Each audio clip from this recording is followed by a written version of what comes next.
Black mass, man, it's time to rob. I had to find a way, I couldn't find a job. Couldn't find a prayer, couldn't find a God. Couldn't find a prayer, couldn't find a God. Black mass, man, it's time to rob. I had to find a way, I couldn't find a job. Couldn't find a prayer, couldn't find a God. Couldn't find a prayer, couldn't find a God. I woke up, then I logged in to that Urban X where they be flexing with that blog in. Put it down, cause my little homie called in. Had to bail him out, he in trouble with the law again. Black skin can't win in the white world. Seen a brother kill his own kid for that white girl. We ain't wanna go to school, but we had to. Every February it was scary in them classrooms. Shimmy y'all, shimmy yay. Old dirty bastards can't own dirty slaves, so they own dirty masters. Black Dot found a pot as a youngin', broke it down for his son, and now he serve it to the masses. Black mass, man, it's time to rob. I had to find a way, I couldn't find a job. Couldn't find a prayer, couldn't find a God. Couldn't find a prayer, couldn't find a God. Black mass, man, it's time to rob. I had to find a way, I couldn't find a job. Couldn't find a prayer, couldn't find a God. Couldn't find a prayer, couldn't find a God. Urban excellence, a product of my residence. From 4 to 44, Obama was the president. I told mama I ain't tryna go to church. I'm like Adam, every Adam is a product of the dirt. And I've been reaping what he sowed. I got the product out the dirt. And I can teach you what I know, but then you gotta put in work. You in trouble if you waiting on the government. I told my bro I make it out the hood, and that's a covenant.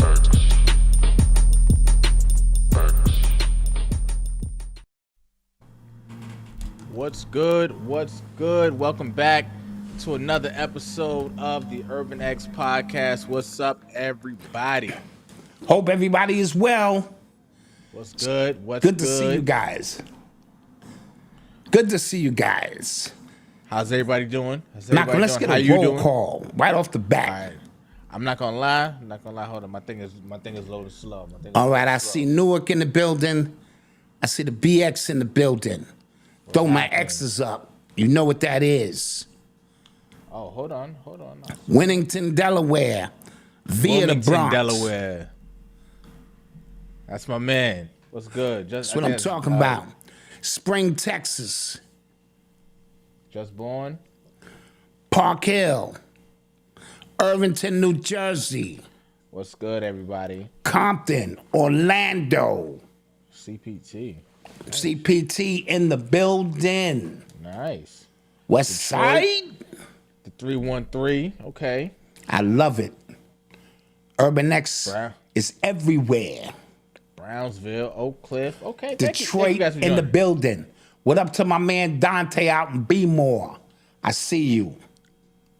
You heard? So what's happening, man? How was your week?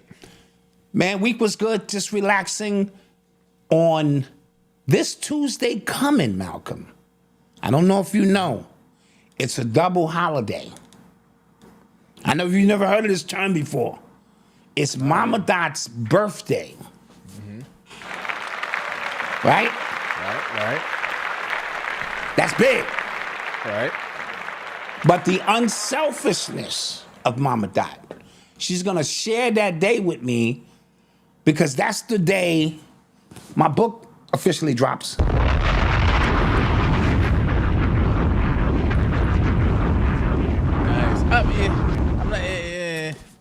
What?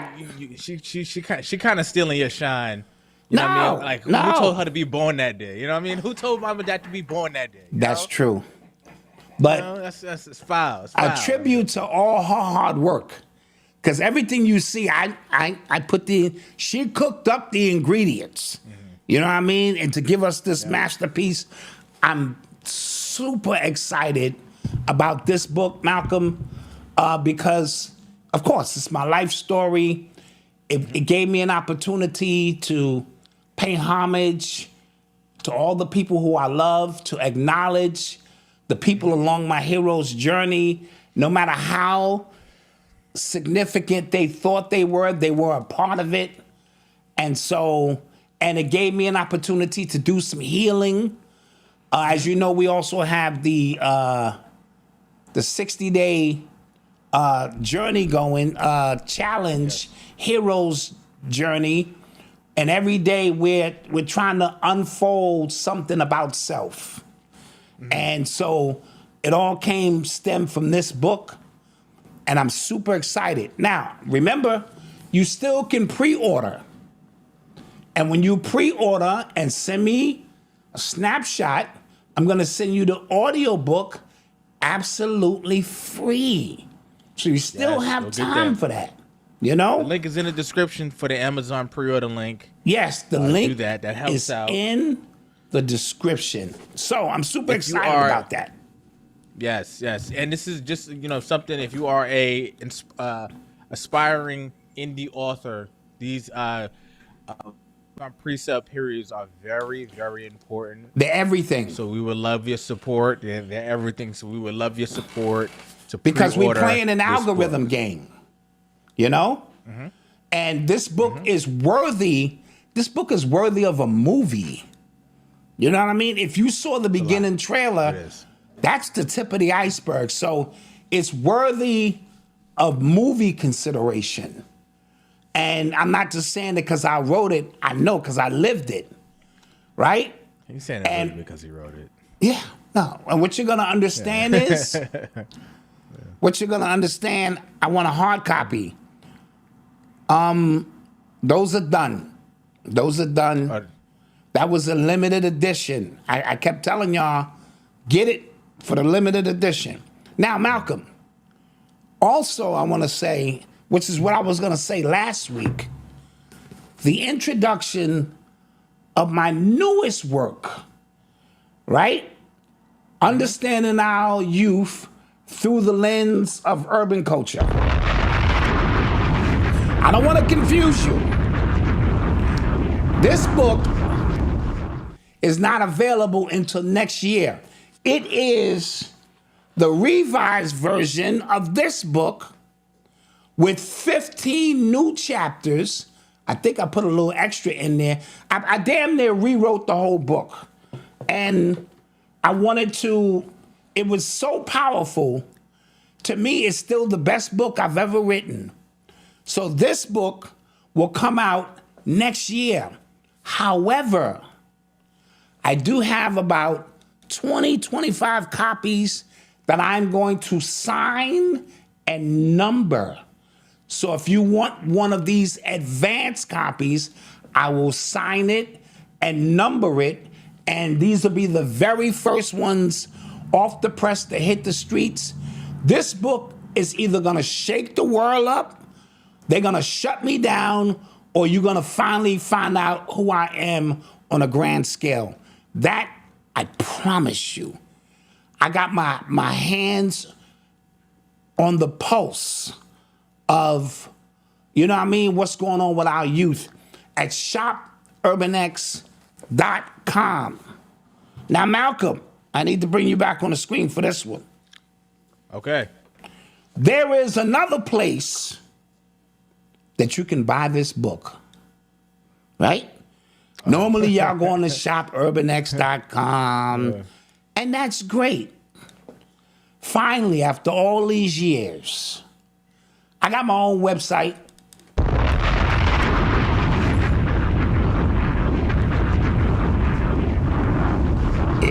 And it's It called is finally, like, geez. DwayneBowser.com. Duh. That's it. Duh. DwayneBowser.com. That site is up now. Mama Dot, again, did the beautiful graphics, laid it out. It's all awesome. Now, what I'm trying to do as I'm becoming Dwayne Bowser will be able to open doors that Black Dot couldn't. That's why I went from Black Dot to Dwayne Bowser, because it's a game we're playing. You hear Black Dot. What's a Black Dot? Who's that? What are these hoteppers talking about? We got to park that here. DwayneBowser.com will be able to open some of the doors that Black Dot couldn't. So I want you to be able to go to DwayneBowser.com. Check it out. Check it out. You get to see all three of the books that I put out. They're laid out beautifully. I'm so proud because, as I told you, Malcolm, it's legacy time now, right? So we got to start compiling this so that my grandbabies and their babies, whatever, will have a spot where they can get well, you're gonna find out one day that Noble is gonna have babies, and you're gonna be like, what the? Yeah.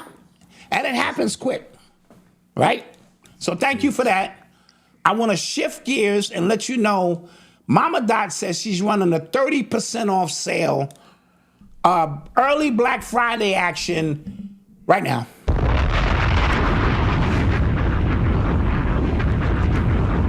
And that's shopurbanx.com. That's Shop Urban X. Yeah, don't go to Dwayne Bowser. But we do have it connected. I got a little drop-down menu that say merch, and then it connects you. All right? Yeah. So early Black Friday sale, 30%. Get in there and get it. All right, now I'm going to shift gears real quick. And we're working on something to kind of just unite all of this stuff in one place again. Oh, that's coming too. Nothing. Yeah, don't say nothing because I know you like to. No, I would have been dropped that, Malcolm. Yeah, that's the biggest bomb of the year. I would have dropped that already. All right. I want to talk about my nephew, Skylar Bell. Really quick. Wait. Okay, hold on. Before we get there. Yesterday was Odyssey's birthday. Oh, shit. Okay. Yesterday was Odyssey's birthday. How could I forget? 24 years old. My goodness. She is 24 years Where old. did the time go? Where did the time go? Absolutely. Crazy. And her theme was 24 karat gold. Makes sense? Yes? Yeah. And so every year she does an amazing photo shoot. And it's well laid out, and I'm not gonna lie, and I don't know if Odyssey knows this. I follow Odyssey, but I keep her stuff muted, man, because I can't follow her. I can't. Yeah, I can't. It's just it's too much. It's too much. Okay, I can't follow her because she's my daughter, and she's all on her sexy tip. Yeah, she's not a baby anymore. Yeah. So she usually mutes me anyway. Yeah.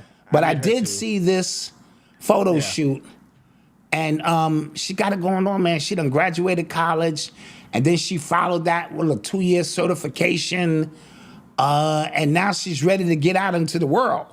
Yeah. Yeah. Odyssey, we love you. Can you drop a picture of her? Let's see if Mama Doc can do something. Let's give her some kind of love. She be like, it's too much. This is a family show. Sheesh. This is a family show. Oh, God. Oh, God. Disgusting. God, she got the Illuminati shit going on. Oh, God. That's gorgeous. Oh, shit. Family Anywho, show. that's my baby. Super proud of her. Now let me get to my nephew, Skylar Bell. He plays for the Yukon Huskies. Let's get it. And he is ranked the #1 wide receiver in the nation now, right? He's number one in touchdowns. Number one in touchdowns. And I believe receptions, and I think he's a little behind in yards. He's going for the triple crown. Okay, the nation. Okay, we told y'all we've been talking about Skylar since he was in high school. We told y'all when he originally signed his to the University of Wisconsin. Okay, and he transferred to UConn last year. He's been balling out. He has over 2,000 receiving yards in his career at UConn. I checked the chatter on Twitter. People calling him the best receiver in UConn football history. My man is balling out. I've been watching this kid since he was 7 to 8. He was training with us. Yes. Because his pops trained me when I was in high school, and I used to train with his brothers. My man Kev, my man Jay, and then Skylar was the youngest one out there doing all the drills with us. Going hard, and I knew, and you know how somebody say yo, I always knew. Yeah, trust me. And for me, as you guys were training, I kept looking over at him, and he was doing some of the drills better than y'all. And you know how you have that moment? I go, that's gonna be the one. That's gonna be the one. And so he's here now. But right now, he's a part of a contest to win the 2K, some kind of award. I don't know. The Belifnikov Award. The We have the Belifnikov link, Award, right? Best Receiver in the Nation. We have that link to vote in the description below as well. Please hit that. It's not Go going to vote cost you for nothing. my man. Please vote for him. About Yeah. 20 to 25,000 people will see this video. I'm expecting 10,000 of y'all to just click it. That's our version of nepotism, if that makes sense, right? Get our man up there. He's going up against a couple of receivers who go to really big schools, but we got to show love.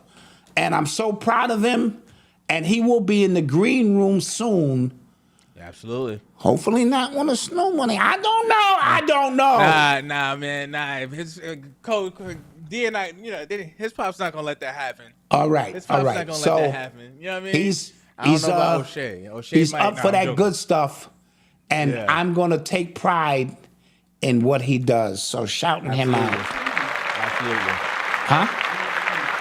The link is in the description, Malcolm said. The link is in the description. I put it in the description. All right. With that being said, Malcolm, the people been waiting, and let's get to the show. Let's get to some stuff. All right. What we talking about To the first? sounds of urban. You X. are always quarterbacking this. I'm just along for the ride, Okay. baby. All right. So you want to talk about Pharrell and his statements? Let's get to it. Okay, so he was on a panel and he was basically talking down about like DEI and things like that. He asked the question, do you want the job because you're good or do you want the job because you're black? Rubbed a lot of people the wrong way because he is now the head fashion director of Louis Vuitton. And people said, nigga, you are a DEI hire. Like, I don't know who you are. I don't know who you think you are, but that's what they feel about you. So to say something like that seems a little like out of touch with how the world actually sees us and the world actually works. Now, I say that, I put that here, okay? Because there is a part of me that kind of does feel that way when it comes to certain positions, right? Because I do believe that we are what makes the world move. I do feel like we are the most creative. I do feel like we are, when it comes to taste makers, when it comes to all of those things, I do feel like black people are what kind of pushes this thing forward. However, when we get up and kind of not beg for job, but beg to kind of be seen, that kind of rubs me the wrong way. Like, do you only want this job because or like, you ever see when people do kind of like fan castings for movies and shows, like we need to have a black Spider-Man or a black Superman. Why? We don't need that. We have enough of our own creatives to create original stories for people like us. We don't need to race swap things. We don't need to only be put in a position there because we are a black face. So that's where I kind of go back and forth with. I do, however, see the importance of having black people in these positions. Like Louis Vuitton, enough black people buy Louis Vuitton. You know, we've catapulted, I don't know about catapulted them, but we propped them up within our culture for somebody to look like us to be the head of there. However, Pharrell, back to your ass, to design some Timberland, some Louis Vuitton Timbs that cost $80,000. Like what are we doing? Right. You know what I mean? So I go back and forth about this. I do agree with a lot of people who say that Pharrell was a DEI hire. So for him to say that is a little out of touch. It's hypocrisy. It is at a very just basic level. It is hypocrisy. What do you think about the statements? He also made some statements about he's not into politics, which insinuates that he's so far out of touch, Malcolm, because politics is how housing is decided, education is decided, healthcare is decided in our country. I'm not talking about the presidential race and all of that. I'm talking about general politics. When I got home from work today, wifey was on a PTA call and around where we at, and they talking about merging school districts and stuff like that. And that directly affects us. I'm like, oh, whoa. Exactly. Whoa. Like we live a little comfy over here. I don't know if I want. Right. Whoa. Right. And You know what I'm so saying? I understand.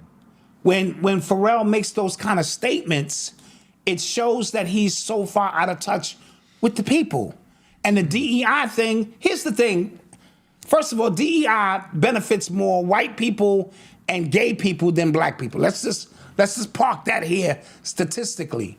However, because racism was put in place and we've been fighting an uphill battle for so long, we would have been succumbed and passed a whole bunch of these white people who are qualified if we were ever given an equal opportunity out the gate. Does that make sense? Yeah, absolutely. Okay, so because we are 400 years behind, the DEI situation can only soften the blow somewhat to put us in a room where we can show what we have. Now, you don't want a job simply because you're black. However, you didn't get the job years ago simply because you're black. You see what I'm saying? So the shit is right. It's a catch-22. But is a catch-22. Pharrell, you can tell, ain't cut from the same cloth. He ain't never struggled and know what it's like to say, I just need a shot, right? Yeah. I just need a shot. He's been rich a long time. Yes. Right? Yes. Yeah, and a lot of our entertainers, you could tell like they just kind of forgot what it's like. You know what I'm saying? Like they've been rich probably longer than they've been broke at this point in their lives. Yes. You know what I'm saying? So to kind of go back there and to think about like what it's like to have to budget, like have to really go, all right, this is what we need to do about this bill. This is what we need to do about that. Right. I got to make lunch for work for the week because, this is my off week. I don't, yes. Bi-weekly. You know what I'm saying? Like people, they get to a certain level and they just forget and it comes across super just. And that's why. Like, out of touch. Yeah. I'm always saying perspective is everything. Yeah. So I spend a lot of time in a perspective mode. Before I jump out here and speak, I gotta go, well, let me see it from his perspective. Well, if you ain't never needed nothing and you've been moving in rich elite circles, that's some rich elite shit, which somebody would say. You expect that from white people who don't understand what it's like. Those of us on the other side of the fence don't give a shit about how we get there. We just want to get there. And once we get there, it becomes our responsibility to show we belong there. Now, all of this other stuff is to ensure that they only open the bottleneck once, let a few niggas in, let a few niggas in. Because on an equal playing ground, I don't care what nobody say, we could take all of this over because it's all running on systems we created anyway, right? So his statement is damn if you do and damn if you don't. But he should know better, and to show up with $82,000 pair of Louis Vuitton Timberlands is more of a statement of being out of touch than you think it does. Like how, Sway? We built that company off our energy. So when people kill me, when they say the FBA don't have culture, fashion, dance, music, art, all kind of religions, ways of life, philosophy, survival, all of these things permeate from us.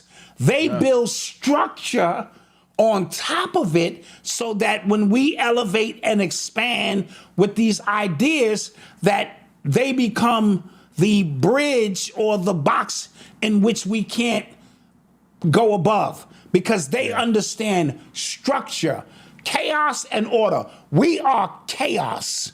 They have perfected order, especially the jaywalkers, right? That's why they always stay very close to us, because they understand order. And so they create the order. Our chaos at some point submerges and boils over, but it can't go beyond that order, which is then given back to us as something we created in the first place. Yeah. Now I'm talking about. No, I'm talking about. Okay. All right. So yeah, that was. You are tuned into the sounds of Urban X. And yo, you know what I think about too? Like when companies like make their announcements like $80,000 boots, like I understand like that's for a very specific customer, but like why even promote? Why even put them out there? Because like obviously those are for like your 0.1% of buyers. You know what I mean? I always thought like that's more for publicity than rather than those being a real thing anyway. That makes sense? Yep, it's You know true. what I mean? Like they're garnering attention because of how outrageous the price is. But not only that, watch how many Negroes own a pair, right? So they're gonna put it out there. And Nick, listen, again, when you're magical, the way these young people, these YNs in particular, just pull money out of the universe as they need, they're gonna wanna be the first ones in the hood with them on, and that gives it validation. And so he might be making an archetype shoe because remember, a shoe represents your ability to travel or your walks through life. And if you have on the Louis Vuitton of all Louis Vuittons, right? Then that means in your mind, if nothing else, because you can still be from the hood, that you are excelling on the rabbit wheel, on the hamster wheel of life, right? And so they do that for these purposes because to make the shoe was probably $9. Yeah. Am I lying? To make the shoe is probably $9. Yeah. But because we want to set a precedence that you are of the elite, but you could never be in their circles. You can only be a reflection of the shit that they're doing. So good luck with that, Pharrell. Instead of making a Timberland boot that's of high quality that we can all afford. This ain't about, they doing this to show you that you're not like them and they not like us. Touche. Yep. Touche. Speaking of YNs, I don't know if you've seen the latest trend that's happening right now on the socials about the quarter zip movement. Yes. I just took mine off. Like I wore mine to work, but I took mine off. But yeah, this quarter zip, man. People were late on that, man. Yeah, I don't know, man. Honestly said you've been on the quarter zips. Come on, man. I've been on Any quarter nigga zips, that carry pocket sand, he wearing a quarter zip. Come on, man. You gotta wear quarter zips. You know what I mean? I'm ready to get some for the Urban X family. Shit. Coming here sipping different out here. Champagne and talking like this. Because now, welcome to the Urban X experience. We are no longer the podcast. We are now the Urban X experience in our quarter zips. And we hope you too are at home with your quarter zip on. No, it's a really cool thing because you're seeing. One, I've always believed like the way you dress, how you it matters. It enforces how you carry yourself and how you go about the world, how the world sees you as well. We always like to think we can go, somewhere in a hoodie and sweats and stuff like that, and we can the way we just naturally are should set the tone on how we're treated. It's not the case. Like if you want to be, we're in real life, we're in the real world. It's not the case. Yes. Right? The other day, I had to go to my son's school lay down in law, and I changed. Like I literally, and I was working from home. So when I work from home, I'm in hoodie, sweats, whatever. Yeah. I changed. Like I ironed my clothes. Like I made sure I was dressed appropriately because I didn't want them to see me as an angry black dad who was just here to just, be mad at some white and scare some white folks. Like I wanted to show you, like I'm dead ass serious. Absolutely. I'm not out here like y'all gonna take me serious as well. And when my son walked through these hallways with a clip, but that was the thinking behind it. Yes. And I'm glad other young people online kind of showing they're in school with their quarter zips. But let's hope it's a cool thing. For them, it's not just a fad. And let me explain this.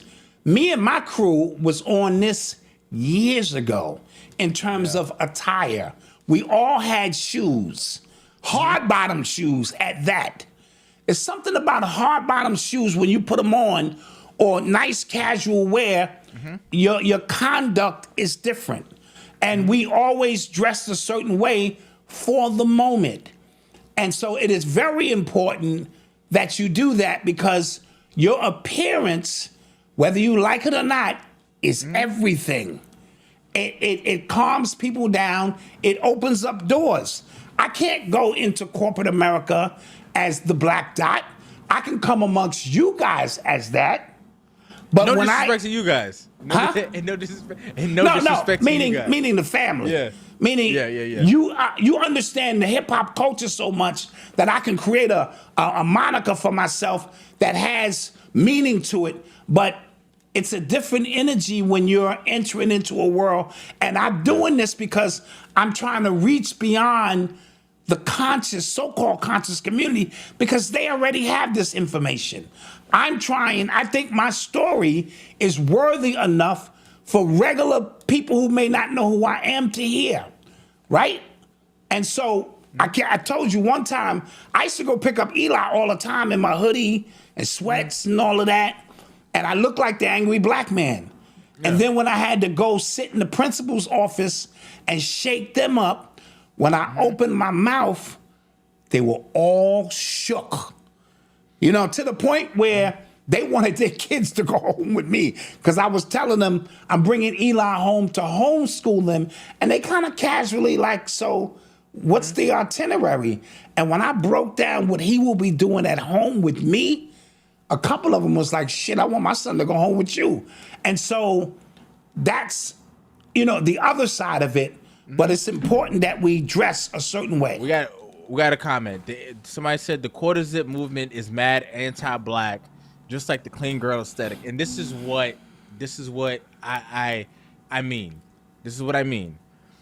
We live in it, there's nothing wrong. Because there's always this debate about code switching, respectability, and stuff like that, and how that can be anti-black. So my question to that is, what is black? Is wearing baggy pants or being just belligerent, is that black culture? Or because we want to dress nice, right? We want to dress in professional attire, is that anti-black because we're not supposed to be there? Like that's an interesting retort point to that. You get what I'm saying? Because when you say that, you're saying this is us all day, and we're so multifaceted as people that we should be able to walk through all those worlds when needed. Because whoever made that statement, if you work a job right now, don't lie. When you go to work, you're on your code switching shit, right? Especially if you work in corporate America. Now, if you work at Burger King, nobody gives a shit, right? And so we all code switch when you go into the hospital, when you go into the bank. So we're all code switching. You would not go get a bank loan with your ass hanging out and a derby or kufi on, talking about I'm here to get some money, even though your credit score might be 810, right? Mm-hmm. So we all do it, so let's not act like we don't. So if the mood hits you to wear quarter zip, because even, watch this, I've been watching the brothers in the quarter zips, and we got flair, we got style, we got swag. Man. You know, anything we touch, it's got a little swag to it. I'm gonna get me a couple of quarter zips this week. You know what I'm saying? They'll be available at Shop Urban X with the iconic symbol on the side. Watch. You know what I'm saying? Yeah. So yeah, I just thought that was interesting. You are tuned into the sounds of Urban X. Into some more serious stuff and entertaining stuff. Epstein files. Let's talk about it. Ooh. All right. So I'm gonna just go down some facts a little bit. So there was a Congress voted to release the Epstein files, right? So it was a bill known as the Epstein Files Transparency Act, HR 4405, that was passed by the United States House of Representatives on November 18, 2025, by a vote of 402 to 1? 427 to 1. Okay. Right? So the United States Senate passed the bill by unanimous consent on November 19th, 2025, and it was sent and signed by Donald Trump, becoming law. Now, I was hearing that Donald Trump's team was trying to do everything in their power to actually get this thing blocked, but he ran on releasing the Epstein files. Right? He did. He ran on that. He galvanized his base on that. And then when it got to the point, it was like, all right, you in. What you gonna do? This is fraud. Why are we even still talking about this? Who even? Yeah. Why are we doing this? Like, it's not that important. No. Release those. And but there's a few caveats, right? So now, even though they're gonna be released, I am going to assume that they're gonna be heavily redacted. Well, they Right. claim only the victims' names. That's what they claim will be redacted. Okay. And what else was I gonna say? And anytime something like this passes, I always kind of wonder what's happening on the other side that we're not seeing, because everybody seems to be kind of on this. Even though I'm very curious to see if they're gonna release everything. Did you see the emails? Between Epstein, and he was talking about Donald Trump giving some neck to Bill Clinton. Yeah. And now they Interesting came stuff, out and man. said, the brother said it wasn't Bill Clinton, whatever. Listen, man, I don't know. But what'd you think about the file? You think they're gonna come out actually? Well, this is what I think. It's a psyop, right? Because anytime they can switch your attention this fast to now you're worried. They had these files since 2019. Yeah. They had these files the whole Biden administration point. And never at any time during his 4-year tenure did they insist, talking about the Democrats, releasing it. Now, with that being said, I'm not capping for Trump, because not only is he in it, they're all in it, like we said last week. So it's like you dropping a grenade in a room that's going to explode. It's going to be body parts everywhere if they truly release it. The reason I say it's a psyop, because what happened to 3i Atlas? Oh, See what I'm saying? word. Yeah. I'm trying to explain what a psyop is to you, so you know, and you're no longer confused. Anytime a major event is happening, right? Touche. And then all of a sudden, it just vanishes. Yeah. It's a psyop. They brought it in to get some attention, steer you away from this. Now, this Epstein thing stuff is priority. What bill are they gonna pass under that? Or is the 3i Atlas shit really here now? What's going on? And what are you gonna do about it anyway? Okay, now they released the files. You find out Trump was giving head. You find out all your favorite athletes, actors, actresses, politicians, all of them were on the flight log and all went to the island and was getting down. Now what? Now what? So and what I also, the question I also have too is just like, how do we know any of this is real? And what I mean by that is, with the internet, with how fast real information and fake information goes out, with how good AI is and video generated and all that stuff is, Yeah, I can just say that's not real. yeah. Right? Or, watch this, Malcolm. They've had enough time to forge all of that shit Yeah, like it's like how do and we present know? it in front of the people. Well, Like, here go the files. How do you I'm know? supposed to believe emails, like stuff on a computer that you've had for almost 6 years, Yes. that you could just print out and just release to the public is real. It's like, and this is how like twisted everybody is just from being on the internet. I don't trust nothing. Nothing. You know what I mean? I don't trust nothing. And it gave them so much leeway to go, no. How can you believe that? How can you believe anything? How Yeah. we know you are real right now, Black? That this is AI. This is Sora.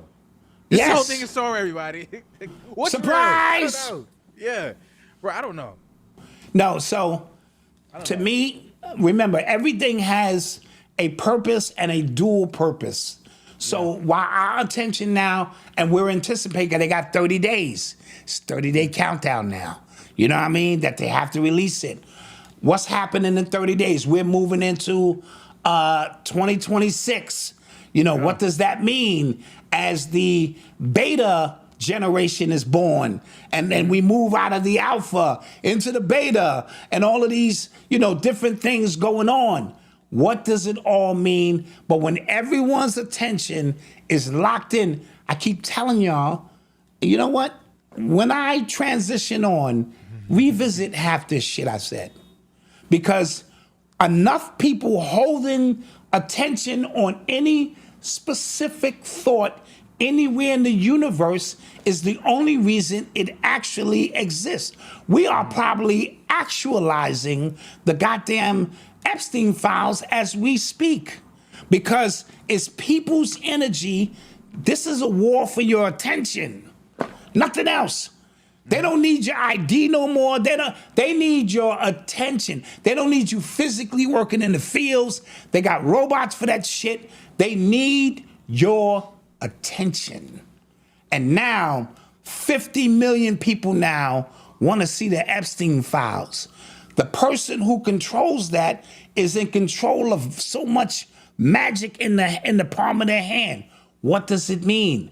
Trump's own team is going against him now. The MAGAs are like, yo, bro, we want to see them files. But why do they want to see the files? Your whole reality will be crushed if they really, really told you what's going on with trafficking, with eating babies, with adrenochrome. If they really told you, are you ready for that? Are you ready for your reality to be that shattered? Or you just want to keep life going as it is, just trying to make a few extra dollars? Because that should shatter your reality. Yeah. You know what I mean? Yeah. And my reality was shattered 30 years ago, right? Sitting in the Marvel universe with some strange people who told me all of this shit 30 years ago. All right? So now I'm like, bring it on. Yeah. Right?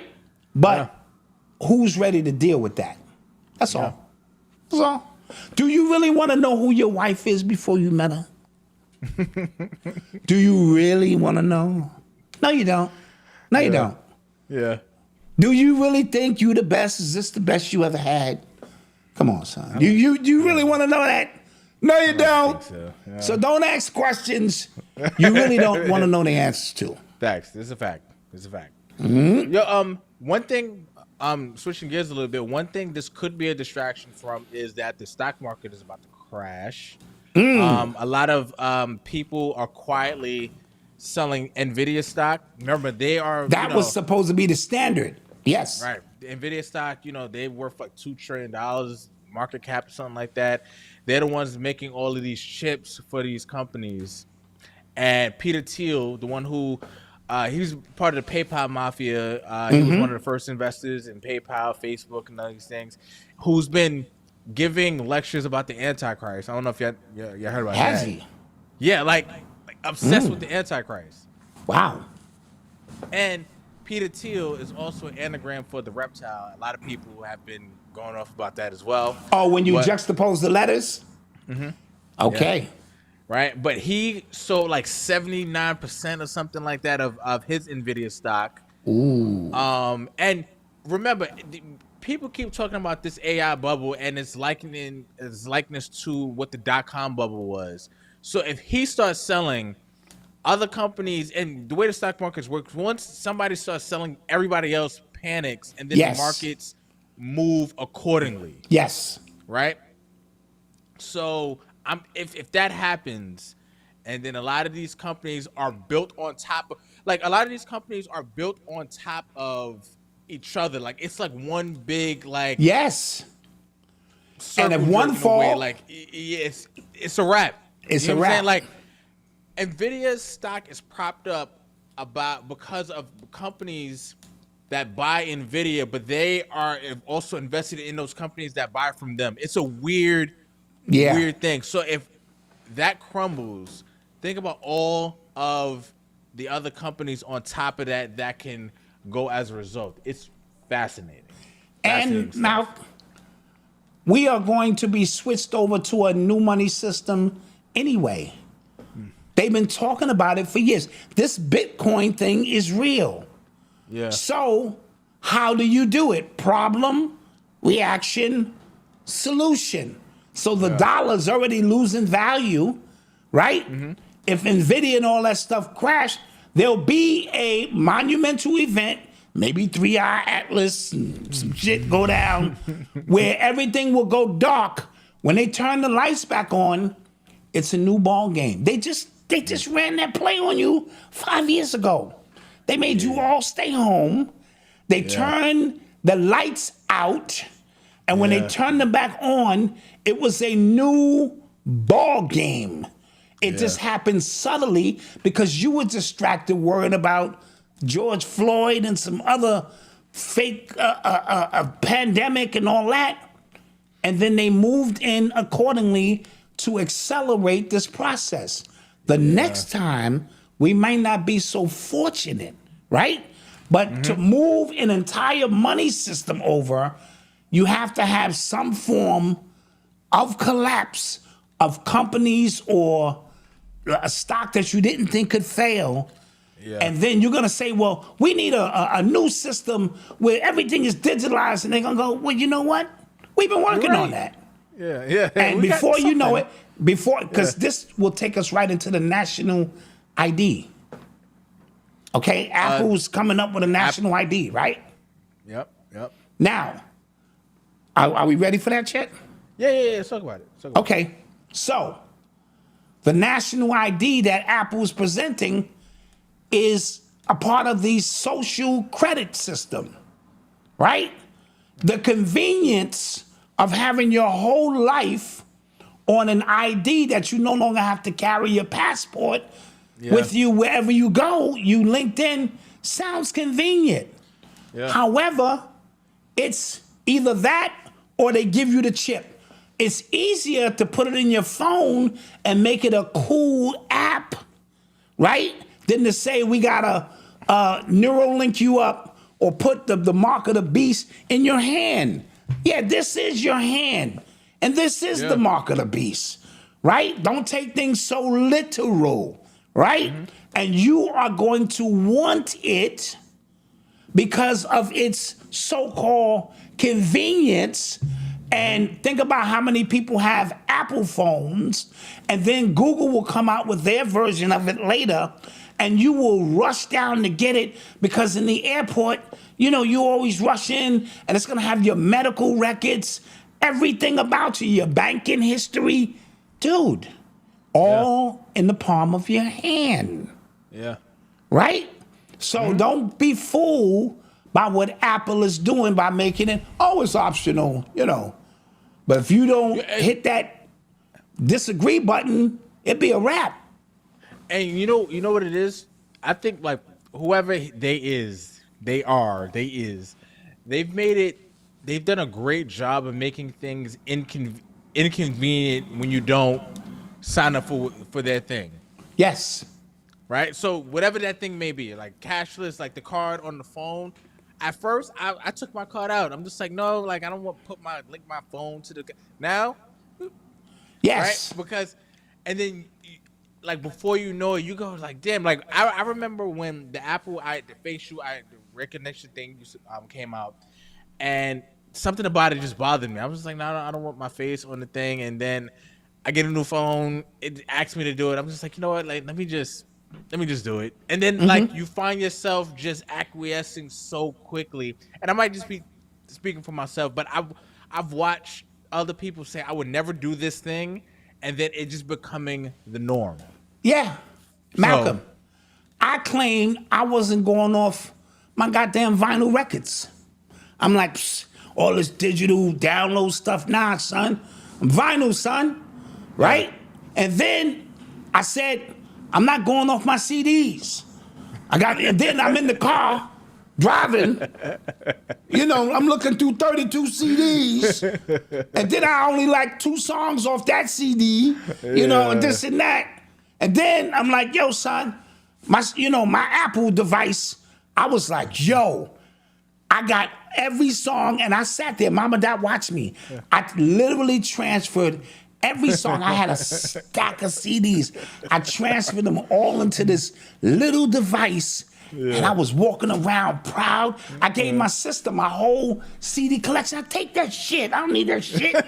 I got every song right here.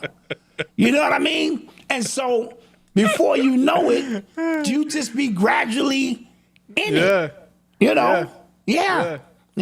But what I want to know, I want to say the last 10 years, the jump has been so fast.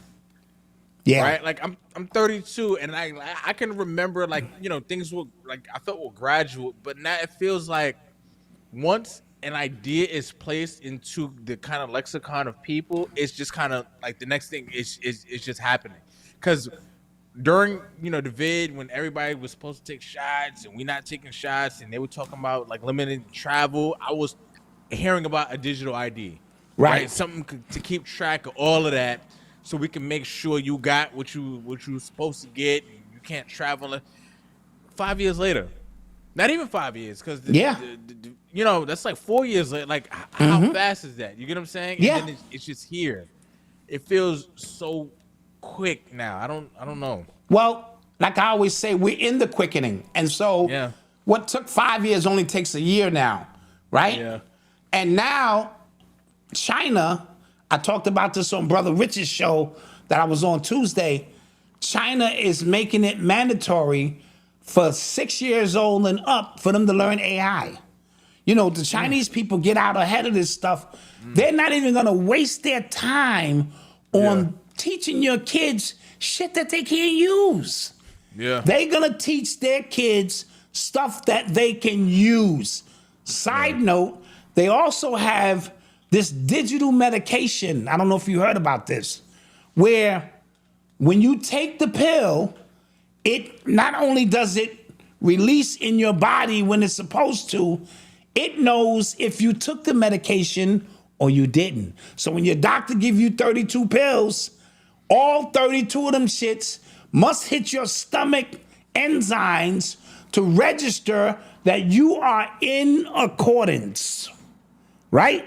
So there ain't no more, yeah, doc, I took that, throw that to the side.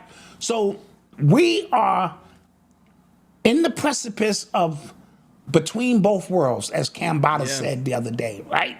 Yeah. We're right in this crease where the younger generation won't know none of this stuff and won't care.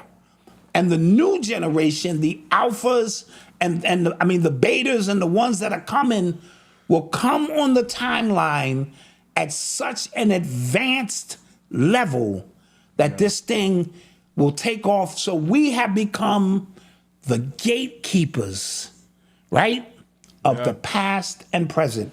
And not a shameless plug, but that's why this book is important for your life.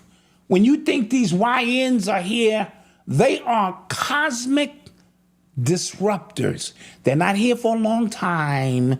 They're not here to work a job and get a watch after 40 years. They're not here for none of that. They're here to disrupt your reality and prepare you to, because you know what? You niggas have been high on the hog. You've been sitting in your little job, talking about your little pension, and now you have become digital podcast warriors. I hate it, but I need you to subscribe. You ain't fighting nothing no more. All you're doing is feeding the ultimate AI mainframe on personality, on feelings, but you're not getting out of this seat to do nothing. That's just where they want you to be. But these YNs, they don't give a fuck. We are warriors here to disrupt all of this. Now, this is the last thing I'm going to say on this, and this may sound a little weird. Our planet has a harmonic resonance that reverberates not just here on Earth, 50 Earths away from us. We are all tied and connected. And this is why when we was messing around with nuclear weapons that they knew we were not ready for, that's the first time you started seeing your ancestors show up in so-called UFOs and go, whoa, whoa, whoa, whoa. Slow down, because if you blow up Earth, you blow up 42 other Earths. As above, so below, as within, so without. So when this harmonic frequency here sends off a signal that we're in distress, thanks to the YNs, then we get a 3-eye atlas show up. However, I'm going to take it here, Malcolm. Okay. When we start making fake music through AI and creating fake realities through AI, we create an artificial bubble around the original signal, which never lines up with our brothers and sisters to tell them we need fucking help. So now we're in an artificial bubble, creating artificial realities. Yeah, my shoulder's out tonight, nigga. So now you want to know when you in a room going, help, help, and nobody can hear you. So get back to making real music. Keep your core essence to yourself, because once they get a hold of the black dot, that gateway between this world and those, it's over. Or once you forget that you have the black dot, it's over. Yeah. That's all I want to say. All right. I digress. Now I'm talking about. I know what you're talking about. All right. Dope. You are tuned into the sounds of Urban X. Yo, so on social media, I saw 2 separate videos, of black women who were in labor, clearly in labor. Yes. Who weren't taken serious either. The woman, I saw one where the woman was asking her stupid ass, yes, questions like, "Hey, have you been pregnant before? How has this gone? Did you eat?" And she's like, "Yo, the baby is coming," and the baby wound up coming like 12 minutes later, something crazy like yes, that. Like, as they were rolling her out, if I'm correct. No, it's 2 different videos. Okay, 2 different videos. Okay. That one, it was a woman who was sent home because she was told that she wasn't in labor yet. Yes. And then the husband had to deliver him like on the freeway or something to that effect. Ooh. So I've spoken about this plenty of times on this channel about how black women are not taken seriously in labor because they're thought to be able to take more pain, so their pain is not taken serious. Yes. So when it comes to childbirth, your queen is in labor and stuff like that, advocate, don't take no for an answer. And I'm glad both of these situations were filmed. I know the first lady was fired, the one who was just at the computer, all callously asking her questions while she's like, "Yo, the baby is right here. Like, y'all need to do something." And then the one who was taking her, I don't know what happened about that one, but yeah. Yeah, very disturbing. Very disturbing. And like you said, it is, they have proven over years and years and years that they're less likely to tend to the needs of black women in those situations than anybody else. Now, we know how strong the black woman is, but if she tells you, "I need a pain reliever," or "I'm getting ready to deliver this baby," you don't think she knows her baby is coming? Now, what if that baby had died, Malcolm? Right? On the middle of the highway or somewhere, I'm making a U-turn, and somebody gonna get hurt. That's it. You know what I mean? And this is what they do as well. I wrote about it in my book. As Eli was in wreathing pain, And I went up to the counter, and Mama Dot went up to the counter, and we started going off. They call security on you. They call security on you because they're trying to make you seem like you crazy. All of that's a part of it. You know what I mean? Yeah. And so it's a very serious situation. Yeah. Yeah, Mama Dot wound up busting Odyssey out of a hospital. I should have put that shit in the book too. You know, crazy stuff. You know? So yes, it needs to be addressed. It seriously needs to be addressed. It does. Yeah. You know? You want to take commercial break? Is it time to? Yes, we are overdue. It is time. Mama Dot? All right, we're going to take a quick commercial break, and we Right back. shall return. Resurrect your life with the spiritual consultation with myself, author of A Glass of Water and a Candle, Obade Dayo. The Lazarus special is my end of the year check-in as the ground freezes. Our ancestors prepared for the winter. Let us help you prepare for this winter with the consultation for $71. But don't wait, because the special ends December 17th, 2025 at 11:59 p.m. Eastern. Click the link or scan the QR code to schedule your reading with me at Omedina Productions. So let's resurrect our goals and ambitions this year, honoring St. Lazarus.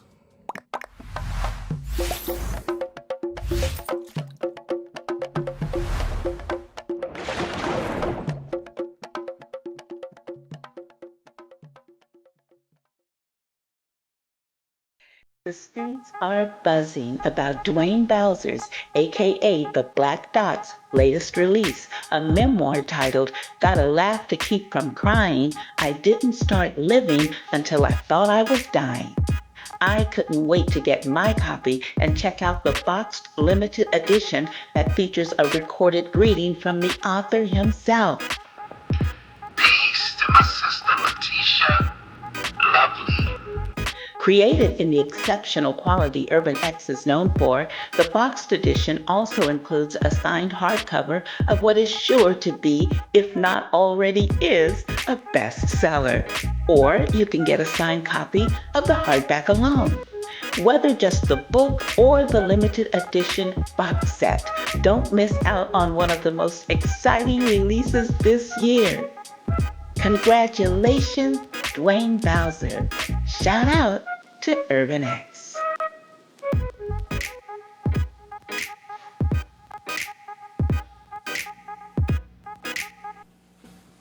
And we're back. We are back. Malcolm? What's happening? Okay. Yeah, I got you.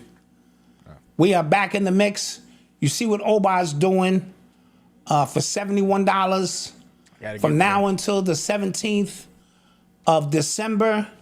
You can get those readings. The brother is the truth. I don't need to tell you. If you've got a reading from him, you know. You know what I mean? So obadima.com is his website. You scan that QR code.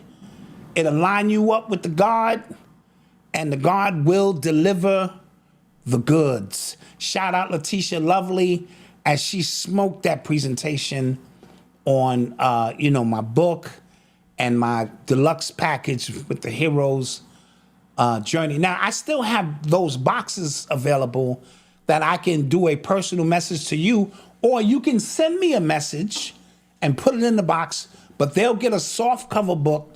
It'll be wrapped nicely with the box from this point on, because the hardcover books are all done.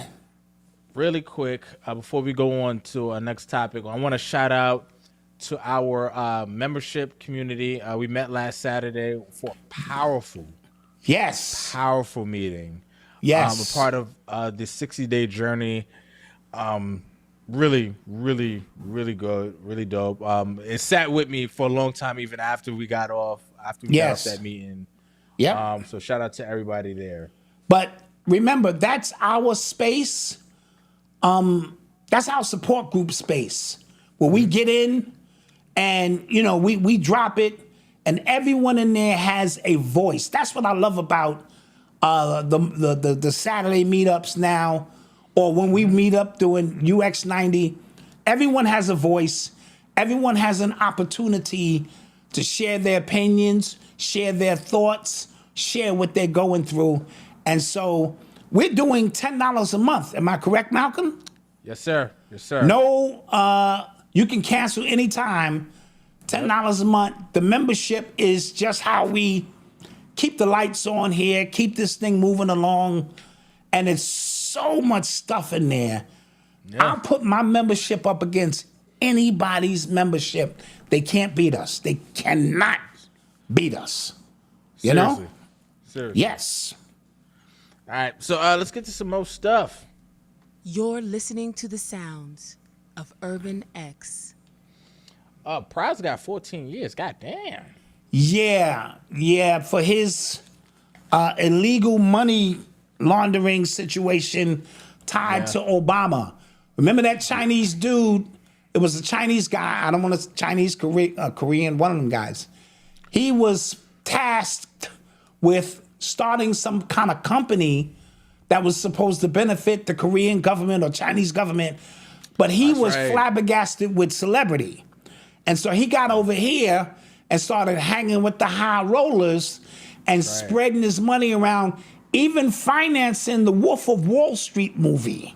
Yeah, okay? It's a great movie. And somehow Prize got involved with that and began to funnel some money into Obama's campaign, and he got caught with his hand in the cookie jar, and now he has to serve 14 years. Yeah. My Lord. Now, they also allegedly it's got Swiss Beats involved with this as well.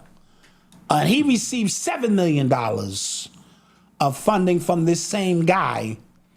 And the list goes on. That I believe that was when DiCaprio and them was supposed to testify. So a few more people might wind up going down, or they had some powerful people behind them to help them out. Remember, everybody found out that Prize was an informant, a federal informant? Yeah. That was just like, yo. Yeah. Like for years, for a long time. For a very long time. For a long time. It makes you question all that you think you know about who you think you know. Yeah. A lot of these guys are federal informants. A lot of these guys who come home, who've done 20 years, and now they home, you know, it's weird, you know. That's all. So let's get to some more stuff. The Roc Nation distribution platform. Yes, Roc Nation. It's got a new distribution platform. Now this kind of confused me a bit. Okay. I'm gonna tell you why it confused me a bit. So let's just get into some stuff, right? So they launched what Black Enterprises calling a state-of-the-art dashboard designed to help independent artists have global reach.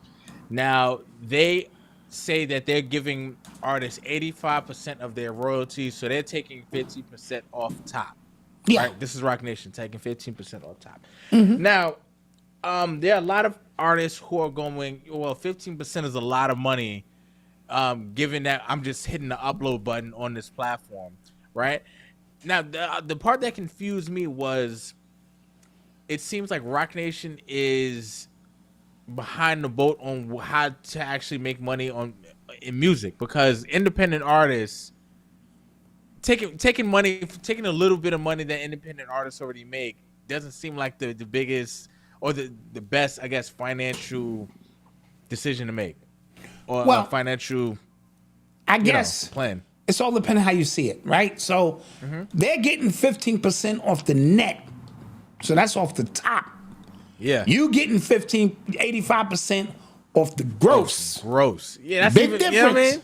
Yeah. Now, because out of the gross, they got to take away, forget their 15%, they got that. All for you to use their machines, promotions, By the time you get to 85%, it's off the gross. They be done took so much more off the top of that, right? Also, the way the deal is set up is they can terminate the contract anytime they want. You can't. And do they own your music? Like, and they have the right to sublease your music to third party places, and that's the AI getting to learn your stuff, blah, blah, blah. And so, but I've been so removed from digital, that aspect of it.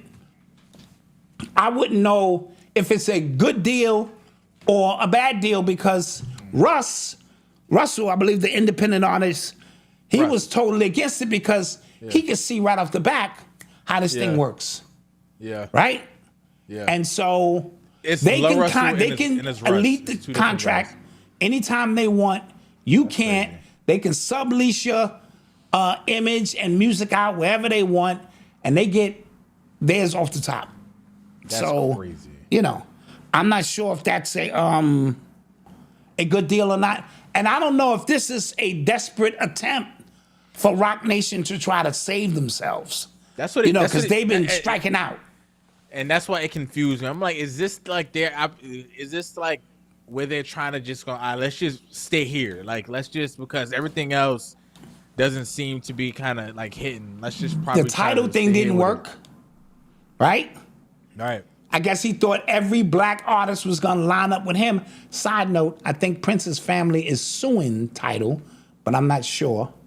The estate, because Jay-Z and them did something foul over there. But what else is there for Roc Nation to do?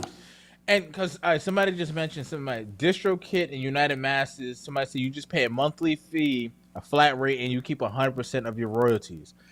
So what it seems like to me, right, just, again, not really knowing, how the music, indie circuit works and stuff like that, it seems like Roc Nation is banking on the fact that they're Roc Nation.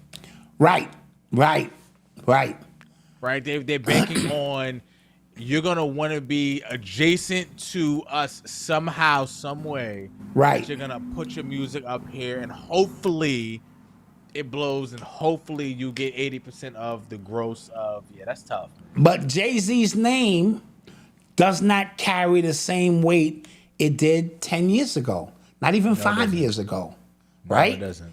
And so the fact that I'm with Roc Nation, what does that mean? I get to go to the Roc Nation brunch as an independent artist? What does it mean?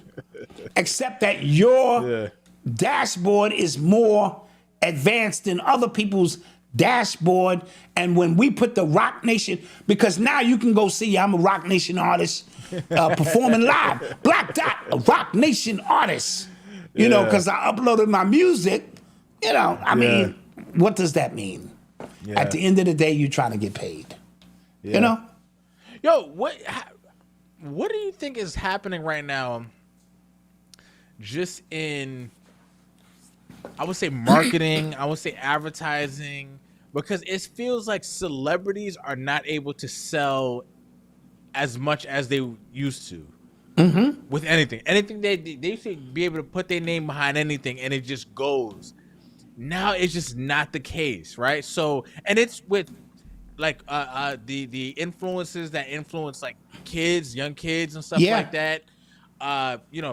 The older folks, like the older crowd, it seems like across the board, brands and celebrity are not able to connect with people as they used to. What do you think that's about? I think that's about a more educated consumer. I think, like we said, if we're in the age of awakening, that means across the board, right? And we've been seeing over the last couple of years, the celebrity allure has diminished, right? Because you're seeing that they're just human, just like you are, and go through trials and tribulations. So the only leverage they had was that they were stars. But it's also a sign that the system is collapsing, Malcolm. And what I mean by that is this. all the millionaires that we see that are black are, and I've heard Mike Epps break this down, and he did a great job at it. They're not billionaires. These millionaires are there to entertain you. Billionaires own them, and they are the buffer between us and them. And so they're not worth what you think they're worth.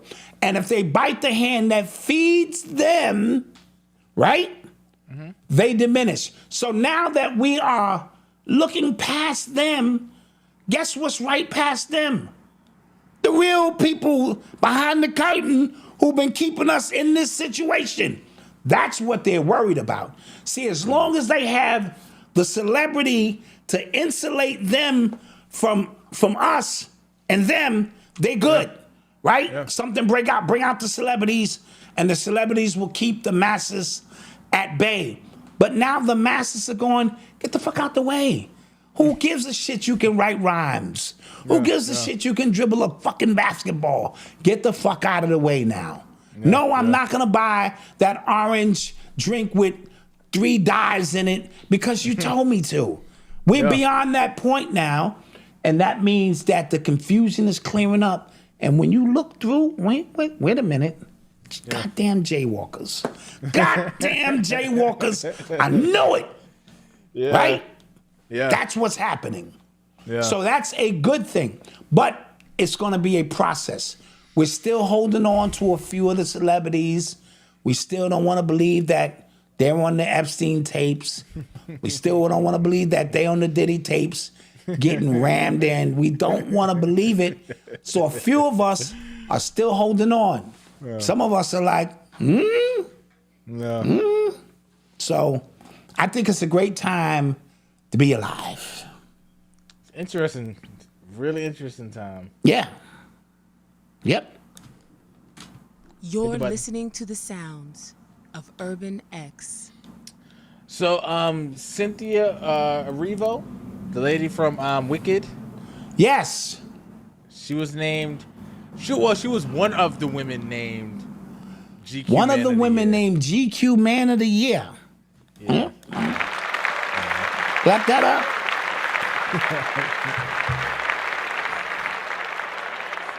That is odd.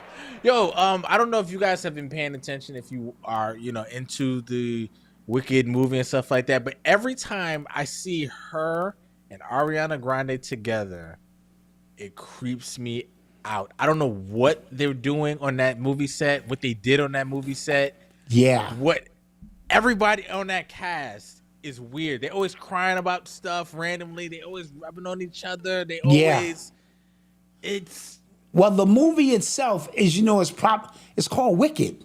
What the fuck? Yeah. So there's something behind the scenes that's conjured up to give you this effect to again imprint something on the children at this particular time. Yeah. As above, so below. These are archetype symbols going on. Like your man, Max B, right? The Silver Surfer.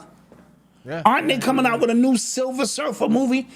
I know it seems like a far stretch, but a lot of times these things are weirdly connected. He's starting to worry me. Side note. We'll get to him in a minute. But yeah, this Wicked thing, what's you gonna say, Mama Dot? Max B.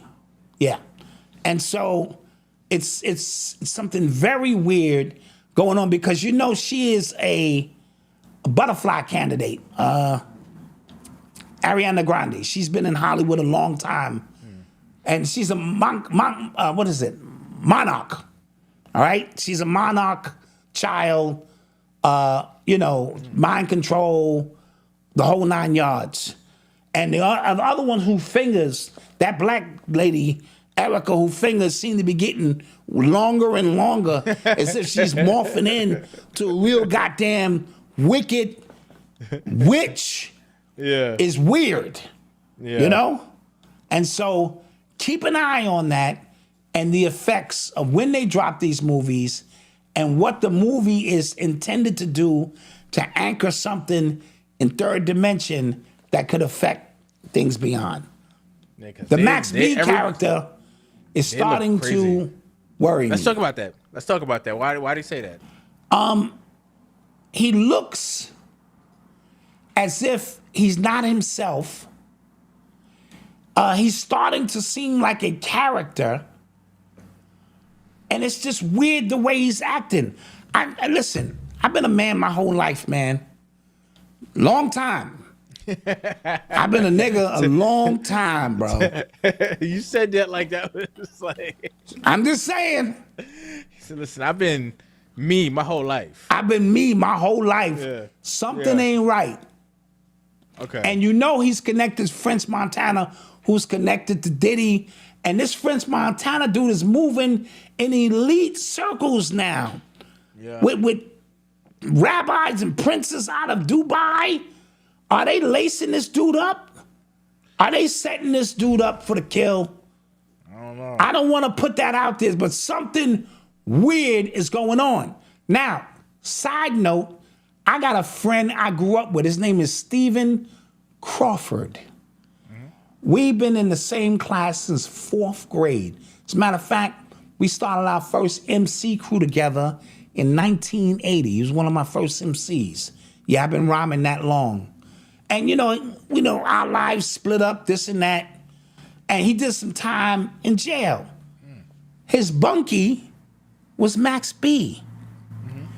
And he went to 3 different jails, he said, and they were always together. He said Max B is the one who gave him the name Big City, because that's what he called himself now, right? And I haven't talked to my man Steve about this at all. I haven't talked to him. I just was watching his Facebook post. Before Max B was coming home, he was super duper excited. Like, my dude is coming home. My dude said when he get home, we're gonna get this thing rocking and waving. And then when he came home, he was super excited about it. He said he went to the event. He didn't ask to get in free. And Max B act like he didn't know who he was. My man Steve was hurt by that. Yeah. You know what I mean? He really sat in his car and was saying, bro, we went to 3 prisons together. I looked out for you. If I had coffee, you had coffee. If I was smoking, you was smoking. And we cried, and on some jail shit. And you got home, and just that fast, you don't know nobody. Yeah. And so keep an eye on this Max B situation, because he looks a little strange to me. Okay. That's all. I will. Okay. You are tuned into the sounds of Urban X. Oh, Shador saying is his first start this week against the Raiders. Against the Raiders. Yes, he deserves for the rest of the season, as far as I'm concerned, even though the other guy's on a concussion protocol. Yeah. And so this may be his only shot, which is not fair. It takes a young quarterback 4, 5, 6 games to get the speed of the game down. They threw him in the game at halftime. The offensive line said they hadn't even understood his cadence because he wasn't getting no reps in practice, and he still almost won that damn game. Right? Now the Ravens blitzed them as they were supposed to, and they lost. But now he gets a week to prepare. I'm super excited for him to get a fair opportunity. I hope he throw 5 touchdowns and they tell that 5'8" left-handed piece of ish, bye-bye. Yeah. Our man is here now. That's what I'm hoping for. Yeah. I hope it's I'm glad it's a fair shot. Getting in at halftime when you ain't take no reps with anybody. Like, now that works for veteran quarterbacks who are the backup. Yeah.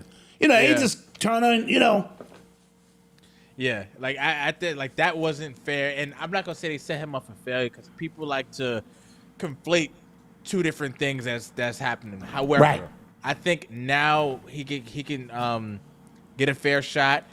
Hopefully he just doesn't hold on to the ball too long. That is his issue. He holds on to the ball way too long. Yes.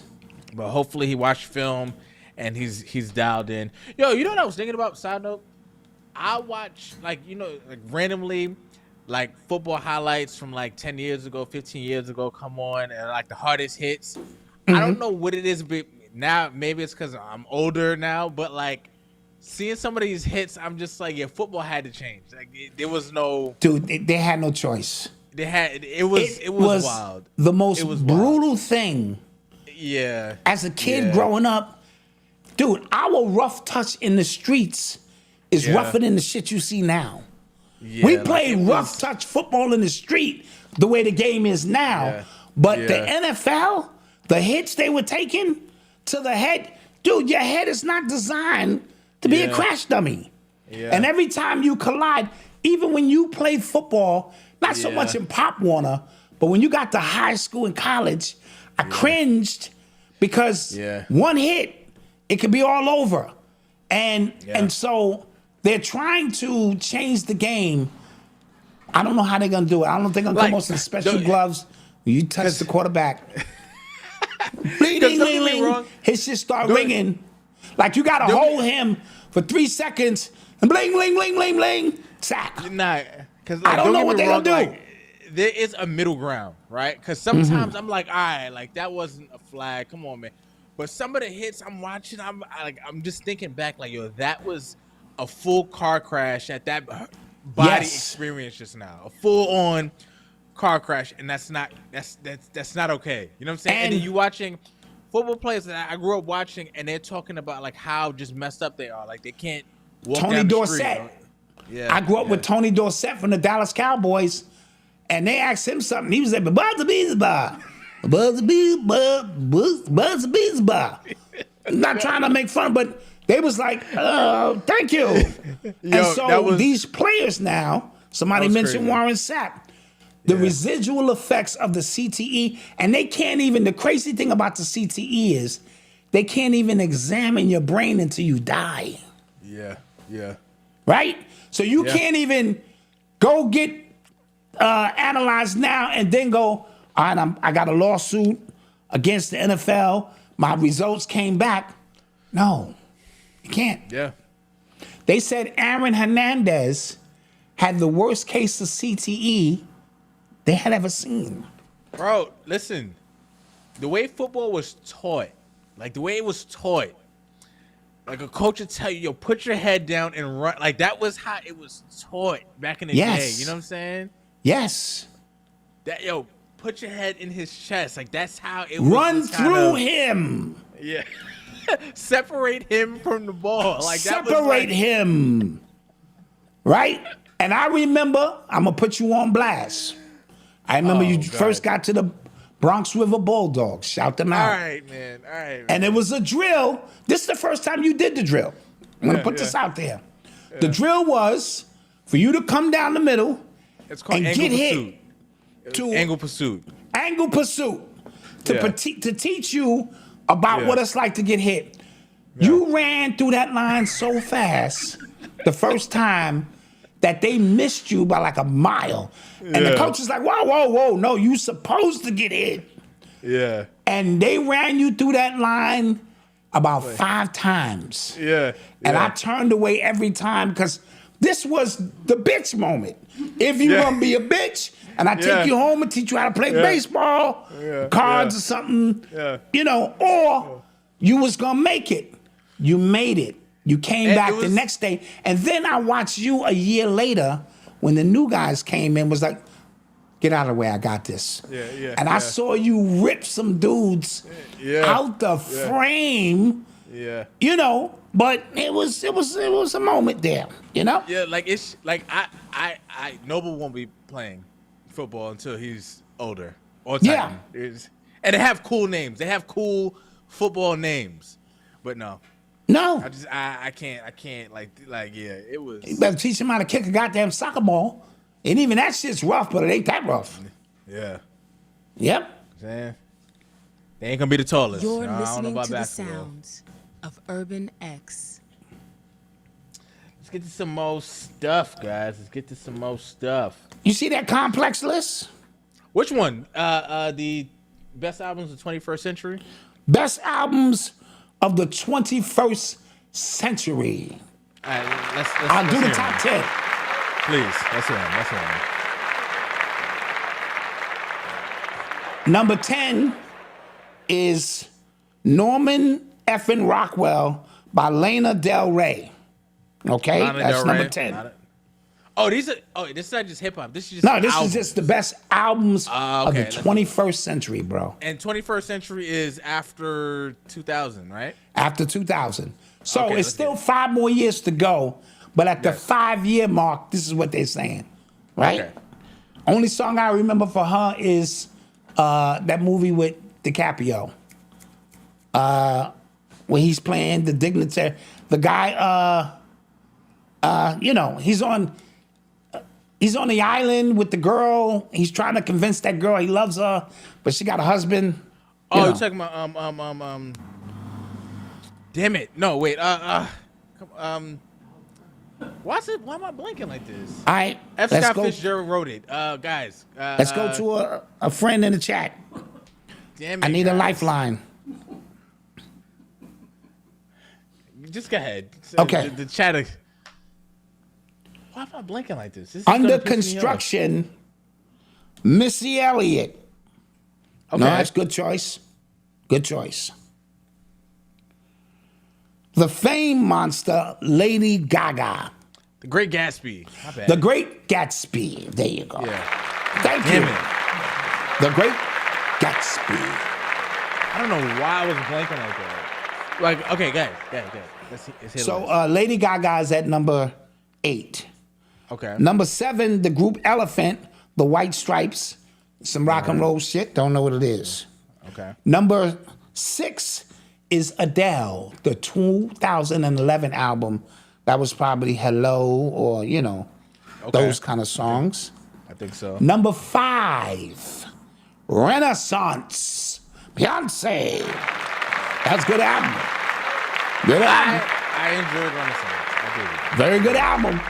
I enjoy it. But greatest album. I don't even think that's her best album. Well, in the last 10 years, 5 years, Malcolm, you got to understand where they're going with this, Okay. right? My bad. Black Messiah, D'Angelo, number 4. Yeah, that album changed a lot. Okay. Funk, R&B, rock, everything built in. Okay. Black Star by David Bowie at number 3. It's none of my business. It's white folk business. White folk business. Okay. The number 2 album, The It's gonna piss me Blueprint off. by Jay-Z. The album is crazy. That album is crazy. The album is crazy. That album is crazy. Yeah, like that. And the number 1 album, My Beautiful Dark Twisted Fantasy The album is by crazy. Kanye West. Yeah. Okay. So that's the list. That's what it is so far. Okay. What? It's subject to change. Wait. So are they just released the top 10? I don't know. They might release more. I just took the top 10. I didn't have time to go through 25 or listen, whatever. That came out, I think, my senior year of high school. That was like the soundtrack of like 2011, like that year. Like that Yeah. album was crazy. Yeah. That was insane. Yeah. And then I think when you think of peak Jay-Z, it's probably the first Blueprint. It has to be. It's like The Blueprint. He had did Hard Knock Life and all of that. Yeah. But that Blueprint album, Yeah. and when it came out, was everything. It really was. Drake might be further down the list. I don't have the full list. Yeah. Yes. Okay. Yeah. What else we got So, now?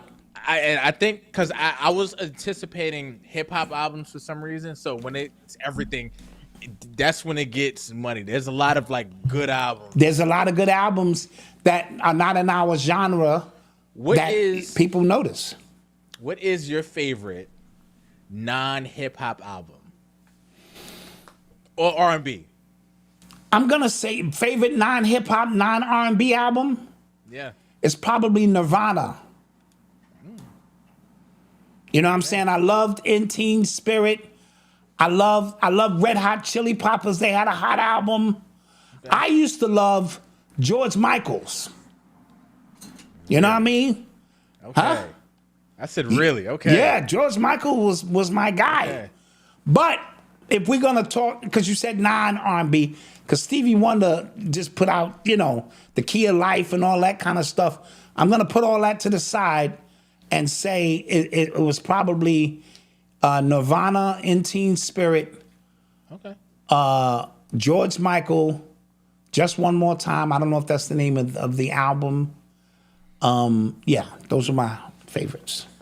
I think my favorite is Songs About Jane, Maroon 5. And White Boys ain't putting it down like that no more. Okay. White Boys ain't putting it down like that no more. Yeah, you know what I mean? Somebody said Bob Marley Legend. I was trying to take it away from black music, but yeah. Got you. All right, so let's get to some more stuff. Yep. There's a 30 for 30 on Stuart Scott coming out. Yes. I'm very excited for that. Very excited for that. I thought they did one already. What took them so long? He made you want to watch ESPN. You know what I mean? He brought a swag where he wasn't trying to be urban. He was urban, but he knew where to strategically place it to only talk to us. It was a real cool thing that he did. And he broke a lot of stories. He was one of my favorites. To me, that's when ESPN was worth watching, when Stuart Scott was there. He was cool as the other side of the pillow. You know what I mean? Yeah. Then they brought in Stephen A. Smith, and it turned into something else now. Yeah, this is Stuart Scott. He made ESPN, as you just kind of mentioned, like just must-watch TV. Like you just were entertained. Like you just wanted to see highlights. Now ESPN and SportsCenter, what it turned into, debate TV, hot take TV. Like that's all it is now, and it's taking a lot of the fun out of sports. Like I used to love coming home watching SportsCenter. Yes, like, you know what I mean. Yes. Like SportsCenter was just like in the background. I could just be doing whatever. I could be doing homework, doing whatever. And then SportsCenter was just in the background. And it's just not like that anymore because it's just lost so much of what made it. I don't even watch it no more. I wait until Colin Cowherd come on. Yeah. Colin is fair. I like Colin. Colin a lot. He's fair. But it's certain times where certain points he tries to make and you realize, like, oh, you are a white dude. Like, you forget sometimes. You know what I mean? Yes. But certain times I'm just like. He's fair. He is fair. He's not going to add nothing extra to the story except his opinion. Yeah, you know what I mean? Yeah. So I can watch him and just get straight down to the good stuff. Yeah. When I watch ESPN, I'm annoyed now. That's all. Yo, Lord knows you said it in the chat just now, and my boy said it to me earlier. It's too much shenanigans with Vegas now. I don't know if you watched that. What happened with CeeDee Lamb the other night? Yes. And he dropped that wide open. Bro, and this is what happens, right? Because sports betting is so open and so prevalent now that no matter what happens, the idea is implanted in my head. Did he just throw that? Right? And then you're looking at what the over-under is. You're looking like this is what the under is. And it's right there. And they're in Vegas. And, yo. Dude, ugly. Just that thought entering my head changes everything about the game for me. It takes away the fun. It takes away the fun. It's like wrestling. Right? Yeah. And money, all you got to do is follow the money. We talk about that all the time because money is sitting over these sports so much now. It is what it is. Yeah. Right? And more athletes are susceptible. See, when we talk about black folk in an economy or a shutdown, maybe 2 or 3 checks away from being homeless. That's all black people, Malcolm. Right? So let's say you might be 2 or 3 checks worth $2,500. If you miss 3 of those and you in, their shit might be 25,000. It's still 3 checks. You know what I mean? Because that's just the mentality of black folk. And a lot of these dudes are acting rich and they're broke. And the opportunity to make some extra cash unnoticed or whatever by the government, it's intriguing. Yeah. You know? Yep. And once you owe money to the mob, bro, that's your ass. And shout out to Lord knows, man. The University of Miami, they trying to screw. They're trying to screw to you. Yeah, they're not gonna get in. Playoff spot. Yo, listen. The fact that Notre Dame is in, and Miami beat them in a head-to-head, right? Yep. And Miami's 2 losses. They're losses, and I understand that. But they're 2 7-3 teams, and one team might be an 8-3 team by the time the season is over. SMU. Those are good teams that they lost to. And we beat y'all on the field 1-on-1. That should be the tiebreaker. That should mean something. That should mean something. And the fact that it doesn't, and the fact that Colin Cowherd, that's why he pissed me off, said it means something, but not everything. No, it should mean everything. We beat you on the field 1-on-1. Yeah. But I digress, guys. No. I digress. Shout out Lord knows. Shout out Lord knows. Absolutely. Shout out, you know what I mean? Shout out to the people, to you. Yeah. All right, let's get some more stuff. Let's get to it. Malcolm, they have introduced the pregnant robot now. Now, this is a real thing. Are you sure? I am positive. They have found a way to inject the embryo and all of this into a robot who can carry the baby up to 10 months. They said it's $14,000 to $20,000. It will be available in 2026. Now, what does that mean, Malcolm? I don't know. But just moving you closer and closer to no need for man and woman to get together. This is what's going on. 10 months? Why 10 months? Well, because sometimes a baby needs to sit in the cooker a little longer. You sat in the cooker about 40 weeks, nigga. Shit. It is technically, yeah. Now I'm talking about? All right. Yeah. That's nuts. That's nuts, by the way. Back to that. Let's get back to that. Yeah. That is nuts. And they're coming out with and I don't know if we talked about it last week, the robots that you can purchase to help you around the house with shit. Like an iRobot? Yes, the shit we talked about, bro. Yeah. That you can assign it the stuff you need it to do. Now, I ain't gonna hold you. If this book take off, if it take off, and I got some extra cash. You just gonna see a robot walk behind me. Ha, laughing at my corny jokes. Ha. That was very funny, Black Dot. Ha. You know what I'm saying? Running around the house, cleaning and shit. You know, I wouldn't let it cook because cooking is a spiritual thing, right? Mm-hmm. And you gotta let it order some food. Huh? You will let it order some food. I will let it order food. But if you're cooking in the house, that's a spiritual thing. I told a story one time. I asked Mama Dot to make me a sandwich. I said, Mama Dot, go in there and make me. And what I hear was bang, slam, chink. And I said, you know what? I came into the kitchen. I said, no, thank you. I ain't gonna eat that shit. I might choke on this shit. I'd rather you say you don't want to make it than you slamming shit down. But I'll let it do everything but cook. I'll even let it rub Mama Dot's feet. Because that's a technique you gotta know. And I teach it the technique. But don't take it any further than that. I don't want you and Mama Dot having long conversations about the shit I no longer do. And I can do that for you, Mama Dot. That is not a problem. 4 minutes, Black Dot is only giving you 4 minutes of nothing. My God, that, even by robot standards, is crazy. I promise to go at least 22 minutes until you ask for a break, and then I will sit and smoke a cigarette.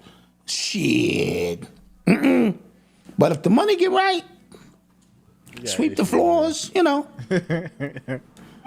walk the dog kind of shit, Yeah, I'm down. All right. Let's get some questions before we get up out of here. Let's get some questions. Yo, did you see the video of that Chicago mom and her child?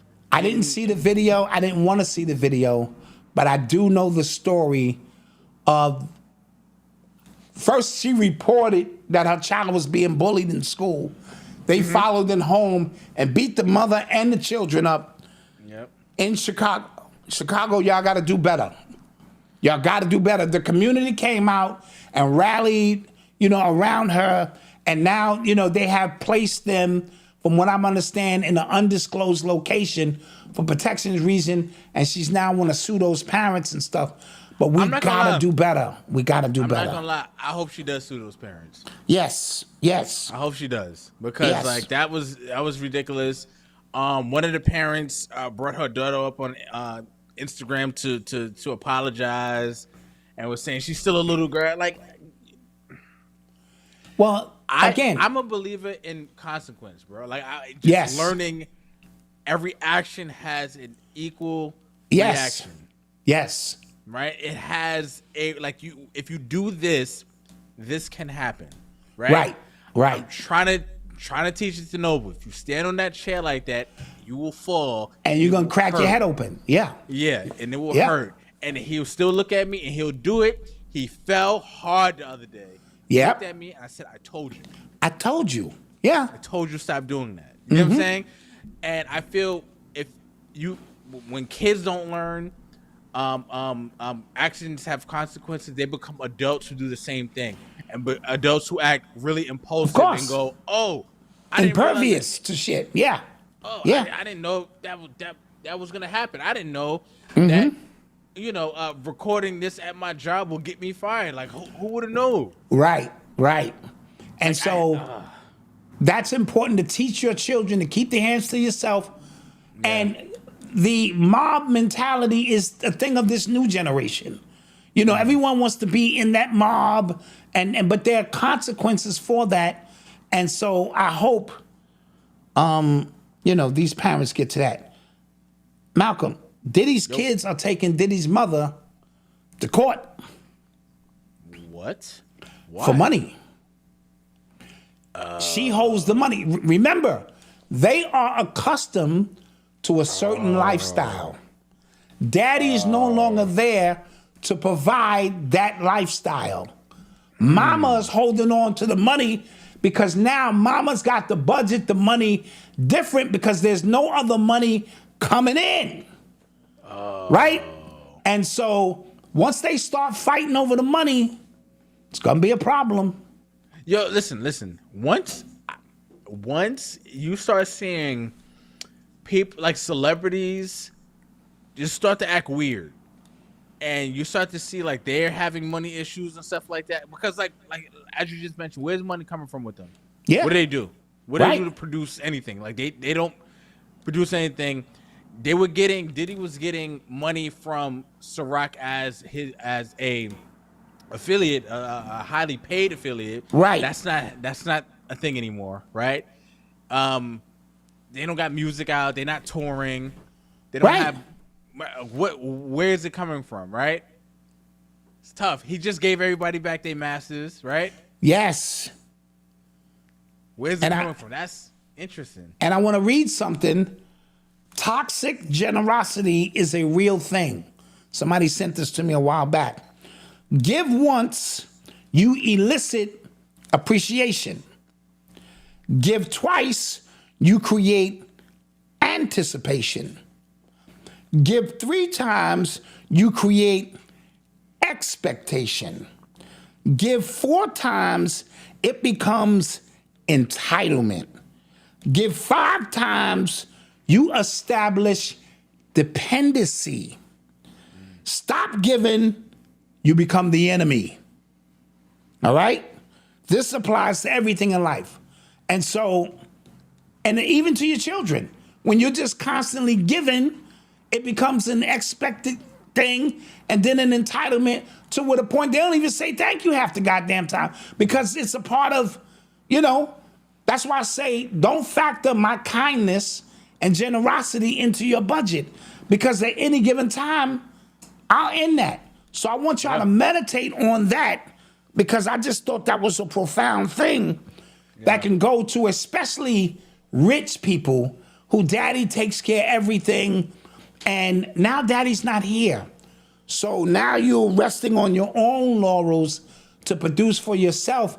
And now you're going to mama and saying, and mama might be holding that nest egg so that when Diddy come home, he'll have some money to maybe connect some other deals or something, That is tough. Yeah.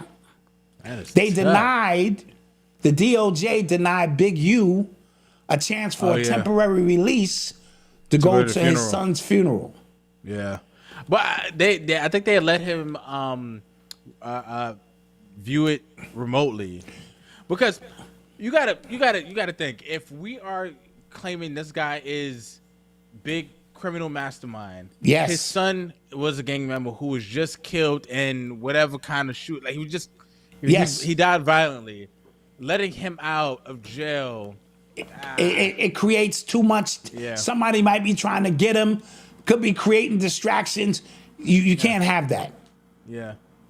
So I'm not surprised. Which is sad. Yeah, Young Thug Malc had to go meet with the rabbis. I saw that. I saw that. First Kanye West. What are we doing? And now, dude, you gotta. I mean, I know what they're doing, but like what, like, yeah, like, there are no more secrets. Something like that 5 years ago would have happened behind closed doors, where there's no photographs being taken. It's just something you knew you had to do. Now it's all out in the open. I need favors. I need, favor with those who control the not the chaos realm, the realm of order here in the third dimension. Floyd Mayweather too. He love Israel. Oh, I, Floyd Mayweather, want y'all to know I've always stood with y'all. I stand with the people like you, and I'm always gonna be here. Me and you. Somebody said that, Malcolm. Nicki Minaj's speech at the United Nations, Malcolm. I saw that. What was she speaking about? I didn't see it. I heard about it. I heard about it. I didn't watch it. I was just kind of like,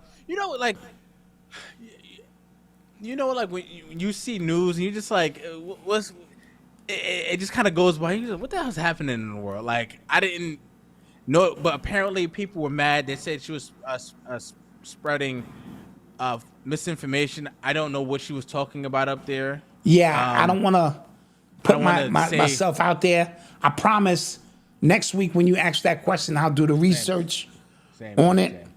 Chad Boseman, Malcolm, is getting a star on the Hollywood Walk of Fame. Good for him. Postmortem, Yeah. I did see that. Shouts out to that news. I heard they're gonna recast the Black Panther character with Damson Idris. Oh, okay.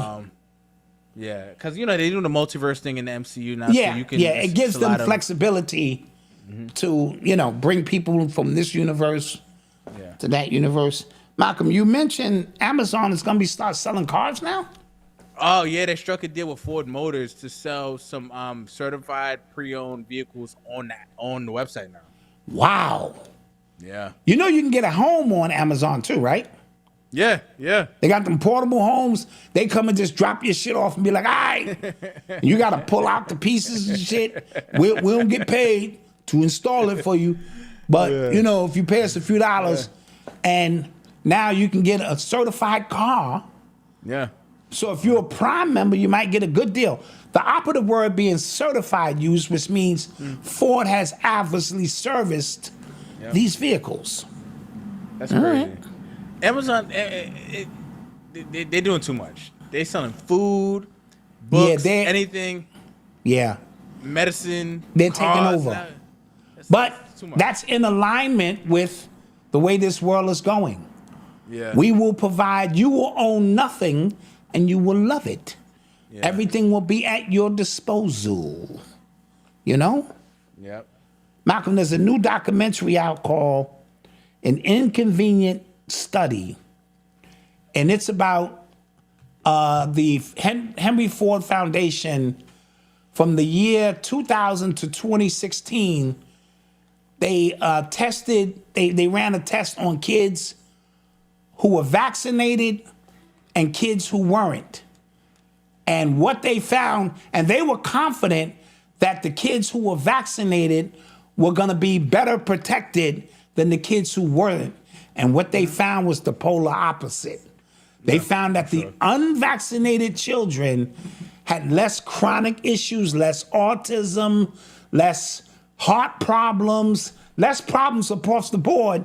And what they did was they buried the results because it wasn't the results that they wanted, right? Now, when I grew up, we got 2-3 shots. Yeah, you know, you get a measles, mumps, some other shit. They're now giving these kids 70 shots by the time they hit high school. Yeah. Process that. What I think is going on, and I told Eli this, that the X-Men, who we are coming back online. Yes? And our superpowers, those junk strands of DNA that we rarely speak about. We got 12 strands of DNA, but only 4 of them we know about, and they call the other ones junk. They're trying to get back online, and they're doing their best with the vaccines to gene splice and keep them offline. But every generation of children that come in, they're coming in with some of them already intertwined, so they have to increase the amount of vaccines to try to shut down the X-men and X-women from coming on board. I told that to Eli, and he said, "Okay, Dad." And then he closed this door, and I think he thinks I'm crazy. He was like, "Okay, Dad, yeah, online X-Men, get my wings, shots." Yeah. And he just closed his door. But I'm thankful for you guys because I have a safe space here to say these things. Sometimes. Anywho, what else is going on? I don't know, man. That might be it for the night. That might be it for the night. Your boy's tired. I got work tomorrow. Yes. Back on the grid. Back on the grid. Back on the You know what I'm grid. talking about? You on the Know what I'm grid. talking about. With that being said, 30% off. ShopUrbanX.com. My new book comes out November 25th, and we're going to celebrate like it's 1999. This book, not out until next year, but I'm going to sign the 25 copies I have and number them. All right? You can go to shopurbanx.com and you can get one if you want one. And to me, just my opinion, it's the best book I've ever written. All right? With that being said, you already know what it is. We will see you guys. Now, next week is a strange week because it's the Thanksgiving for the Hoteppers. The Thanksgiving. I know you guys are going to be eating tofurkey and, you know, putting your incense up and, you know, all that shit. For us regular Negroes, it's beans, potatoes, tomatoes, you name it. And we will not be on the air, not on Thursday. We might entertain coming on Black Friday as Friday. a blowout. We might not. You know, because I want to kind of build momentum going into my birthday. Not my birthday, my book day It's Mama Dot's birthday. Mama Dot's Dot's book birthday. day. All right? I like that. All right. All right? So All right, with guys. that being and, said, for the members, we'll see you Saturday. members, we'll see you Saturday. Yeah, we'll see you Saturday. See you Saturday. Join All the right. membership as well. UrbanX.NYC. Don't forget. Peace. Like, share, subscribe. Tell a friend and tell a friend. Peace. Peace.